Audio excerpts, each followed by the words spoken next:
Has D&D found its next Baldur's Gate 3?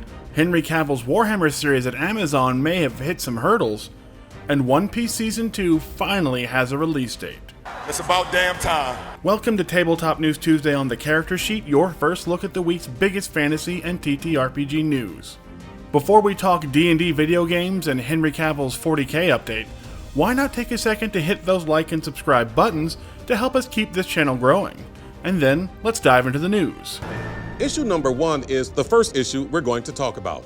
D&D has had some terrible luck with video games since parting ways with Larian Studios after their completion of the wildly successful Baldur's Gate 3.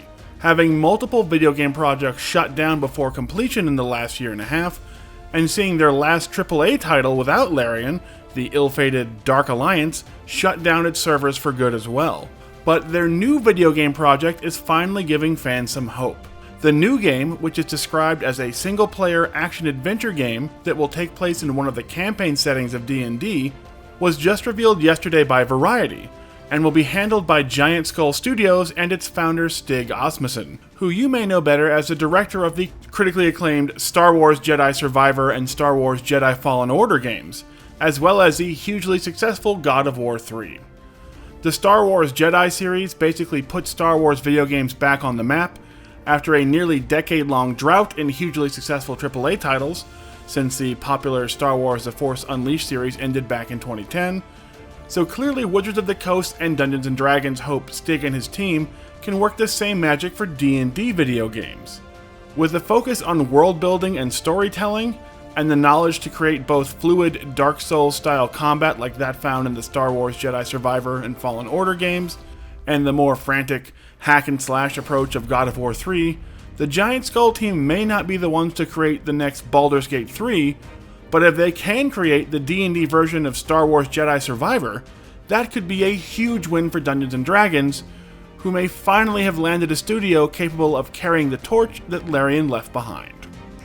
Hot damn! James Cameron will be making a new movie based on the brand new book from acclaimed fantasy author Joe Abercrombie, The Devils, and will even be co-writing the script for the film alongside the author himself. The news, announced by Joe Abercrombie on his website, reveals that Cameron and his company purchased the film rights from the First Law author, with Cameron apparently being a huge fan of Abercrombie's newest book, saying, quote, "I've loved Joe's writing for years, cherishing each new read. Through the epic cycle of the First Law books, especially Best Served Cold, I love it, and the Age of Madness trilogy. But the freshness of the world and the characters in The Devils finally got me off my butt to buy one of his books and partner with him to bring it to the screen."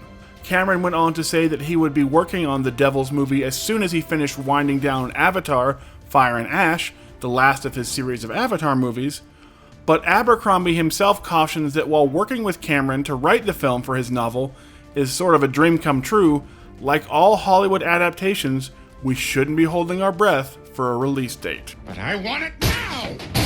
Netflix had its annual Tudum event this weekend, and it was a seriously mixed bag for fans of the One Piece live-action series. While they did finally get a release date for the long-anticipated Season 2 of the hit show, at least sort of, that date turned out to be later than fans had hoped for. While several actors on One Piece had suggested the show could be out for the holidays this year, it turns out that we will have to wait until sometime in 2026 to reunite with Luffy and his crew as their adventure continues into the Alabasta arc in Season 2 of the series. We didn't even get a date beyond just 2026, which means the series could be even further off than we expected, but there was some good news. The new trailer from Tudum revealed our first look at Tony Chopper, complete with meeting him while he was doing his classic hiding the wrong way meme, and seeing him fluctuate from being timid to being angry and outraged on a dime, and fans seem to almost universally praise both the look of Chopper and the way they captured his attitude so well from the manga and the anime in the new trailer. So while we may be waiting longer than we want to see Luffy's journey to becoming the King of the Pirates return to Netflix, it looks like it could be well worth the wait if they wind up nailing all aspects of Season 2 as well as they did with the reveal of Tony Chopper. Good news, everyone! And finally, Henry Cavill has given us an update on the status of his Warhammer 40k movie and TV adaptations with Amazon Studios after several months of silence. and he admits that it may wind up being more challenging than he initially thought. In a new interview with Esquire, the former Witcher star revealed that the Warhammer IP does have its challenges, saying, quote, "It's a tricky IP and a very complex IP, and that's what I love about it. The challenges that come with putting this on the page in a way that is doing justice to that complexity, that trickiness, and that nuance is a challenge I'm enjoying enormously." Cavill also says that he is avoiding watering down the grimdark world of 40K for mainstream audiences, and wants to bring the full, authentic grimdark experience to his Amazon projects, even as he admits that he and his team are having to work hard to get that, quote, "very complex IP written down on the page." So clearly progress is being made on the Warhammer Cinematic Universe, with Cavill confirming that he is the one with his hand firmly on the tiller for all 40K projects they are lining up with Amazon Studios. But given his constant talk of the challenges and complexity of the Warhammer 40K IP, we also wouldn't expect to see his first project, the Warhammer 40K streaming series, hit Prime Video until 2027 at the earliest at this rate. But it is great to see that the Warhammer Cinematic Universe does appear to be firmly in the hands of superfan Henry Cavill. And that's all we have this week on Tabletop News Tuesday. Tell us about your favorite segment down in the comments, and don't forget to hit those like and subscribe buttons.